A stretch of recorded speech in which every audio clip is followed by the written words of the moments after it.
دیوانہ ولیوں کا چہیتا آیا مزار پہ ڈنگ کر کے جھک گیا، ناک بھی لگا دیا مزار پہ، پیشانی بھی لگا دیا مزار پہ، یوں ہاتھ رکھ کے سے یوں رگڑ رہا۔ اور بعض تو اتنے اپنے پاس جو ہے عاشق ہیں، اس کو مزار پہ رکھے تو سکون نہیں پڑتا، وہ ایسا مزار شریف کی چادر اٹھا کے اندر منڈی ڈال لیتا انہیں، اور یہ فتوے ہے رے بھائی اس کے اوپر، یار تم رکھو جی جیب میں فتوا، ایسا عقیدہ ہے اس کا، میں میرا نہیں بول رہا ہوں، ایسا بتا رہا ہوں عقیدہ جو چل رہا ہے لوگوں کا۔ بولا مولا شرک، سجدہ، جھکا، دیکھو پیشانی لگایا، ناک لگایا، دو ہاتھ نہ ٹکا، گھٹنا ٹکا، پیچھے کے دوپہر میں ٹکا، پورا ٹکا، سجدہ۔ ارے میں بولا تو مینٹلی ریٹائرڈ ہے رے، تیرے کو تو ڈیٹینشن کیمپ میں ڈالنا ہی ڈالنا ہے تیرے کو۔ ہر کالی پیلی دکھنے والی چیز شراب، ہر جھکنے کا نام سجدہ نہیں ہوتا۔ قصہ ختم، چیپٹر کلوز۔ الحمدللہ والسلام علی رسول اللہ، اما بعد فإن الخیر حدیث کتاب اللہ۔ میرے مسلمان بھائیو السلام علیکم ورحمۃ اللہ وبرکاتہ۔ میرے بھائیو آج ہم بات کرنے والے ہیں سجدہ تعظیمی کے حوالے سے۔ میرے بھائیو آج کی ڈیٹ میں سجدے کے بارے میں بات کریں تو سجدہ اللہ رب العزت کی اعلیٰ ترین عبادت نماز کا سب سے اہم حصہ ہے۔ پھر کیا وجہ ہے میرے بھائیو کہ مسلمانوں میں سے ہی ایک طبقہ اللہ رب العزت کے علاوہ مزاروں کو یا زندہ پیروں کو سجدہ کرنے کو شرعی طور پر جائز سمجھتا ہے؟ یہ تو بات صحیح ہے کہ وہ یہ سجدہ عبادت کے طور پر نہیں کرتے ہیں، چاہے وہ مزار کو سجدہ کریں یا کسی زندہ پیر کو سجدہ کریں، وہ اس کو عبادت کے طور پر نہیں کرتے بلکہ وہ تعظیمی سجدے کے طور پر کرتے ہیں۔ وہ کہتے ہیں ہم ان کو عزت دیتے ہیں۔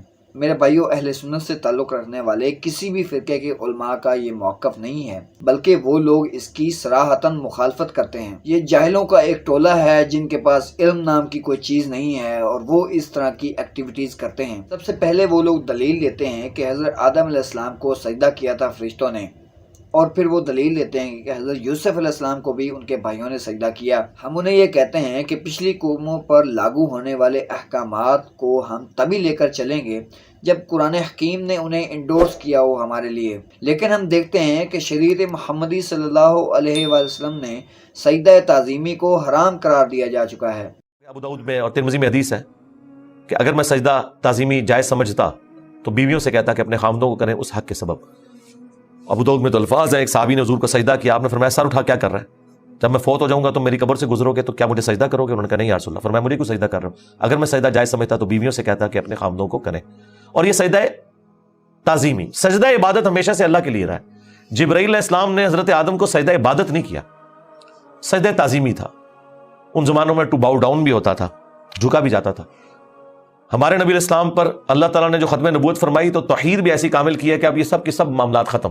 اب سجدہ تعظیمی کرنا بھی شریعت کے خلاف ہے، اور پھر میرے بھائیوں ان جاہل قسم کے لوگوں کی دیکھا دیکھی چند سادہ لوگ قسم کے لوگ بھی ان کی باتوں کے پیچھے چل پڑے ہیں، اور پھر وہ ان کی دفاع میں ان کے حق میں دلائل دینے کی کوشش کرتے ہیں۔ یعنی جب ان سے کہا جاتا ہے کہ یار دیکھو قبروں کو سجدہ کیا جا رہا ہے، زندہ پیروں کو سجدہ کیا جا رہا ہے، اور بالکل وہی سجدہ کیا جا رہا ہے جو پریکٹیکلی ہم نماز میں کرتے ہیں، تو وہ لوگ آگے سے یہ دلیل دیتے ہیں کہ بھائی وہ لوگ سبحان ربی الاعلیٰ سبحان ربی الاعلیٰ تو نہیں پڑھ رہے، جب تک وہ سبحان ربی الاعلیٰ نہیں پڑھیں گے نماز والا سجدہ کیسے ہوگا؟ میرے بھائیو بات کریں شریعت محمدی صلی اللہ علیہ وآلہ وسلم میں سجدے کے بارے میں تو سجدہ 7 انگ زمین کے اوپر لگانے کے نتیجے میں عملاً ہو جاتا ہے۔ 2 پاؤں، 2 گھٹنے، 2 ہاتھ اور ناک اور پیشانی کو ملا کر ایک، یعنی دونوں یہ باہم ملے ہوئے ہیں آپس میں، ان کو ملا کر 7 انگ بنتے ہیں، اور یہ شخص شریعت محمدی صلی اللہ علیہ وآلہ وسلم کا مذاق اڑا رہا ہے صرف اس لیے کہ یہ سجدہ تعظیمی کا قائل ہے، جو کہ شریعت محمدی صلی اللہ علیہ وسلم میں حرام قرار دیا جا چکا ہے۔ اس سارے معاملے میں اگر اہل سنت میں سے بریلوی مکتبہ فکر کے علماء جو بات کریں تو وہ لوگ اس کے بارے میں بڑا سخت سٹانس رکھتے ہیں، وہ بالکل اس کے خلاف ہیں اور اسے شریعت کے خلاف عمل قرار دیتے ہیں۔ لیکن میرے بھائیوں دوسری طرف وہ ان کے بارے میں نرم گوشہ بھی رکھتے ہیں، اسی لیے اہل سنت میں سے بریلوی مکتبہ فکر کے علماء جو ہیں وہ اس کے خلاف ہونے کے باوجود سرے عام کھلے عام ان کے خلاف کوئی بات نہیں کرتے۔ وہ ممبروں کے اوپر اس طرح کی باتیں نہیں کرتے جن سے عام سادہ لوگ مسلمانوں کو سیکھ ملے اور وہ لوگ اس طرح کے کام کرنے سے باز رہیں۔ اس کی وجہ یہ ہے کہ سب سے پہلے تو اپنے فرقے کے ایک بڑے طبقے کے خلاف بات کرنا ہی بڑی ہمت کی بات ہے، اور زیادہ تر علماء یہ ہمت نہیں کر پاتے۔ دوسری وجہ یہ ہے کہ ان لوگوں نے اپنی شرکیہ ایکٹیویٹیز کو جائز قرار دینے کے لیے ایک سٹانس کھڑا کر لیا ہے، اور وہ یہ کہ نبی صلی اللہ علیہ وسلم کے قول کے مطابق نبی صلی اللہ علیہ وسلم کی یہ امت شرک کر ہی نہیں سکتی۔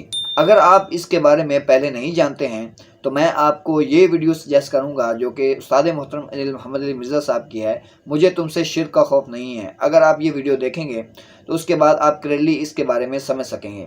اہل سنت بریلوی مکتبہ فکر کے علماء اس طرح کی کوئی ہمت نہیں کرتے، اسی لیے علم کی کمی کی وجہ سے سادہ لوگ جہلا کو دیکھتے دیکھتے اس طرح کے کاموں میں لگ جاتے ہیں۔ بھائیو، آج کی ڈیٹ میں جب سجدہ تعظیمی حرام ہے، سجدہ تعظیمی جائز نہیں ہے، تو پھر سجدہ خالصتاً اللہ رب العزت کی عبادت ٹھہرے گی۔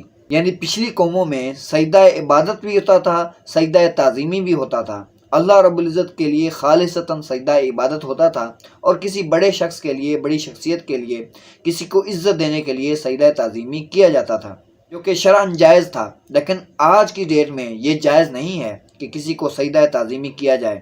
تو آج کی ڈیٹ میں یہ خالصتاً اللہ رب العزت کی عبادت ہے سجدہ۔ ہمیں چاہیے کہ ہم اپنے آس پاس کے لوگوں کو اس معاملے کے اوپر ایجوکیٹ کریں، ان کو سمجھائیں کہ اس طرح کی شرکیہ ایکٹیویٹیز سے دور رہیں اور قرآن و سنت پر عمل کرنے کی کوشش کریں۔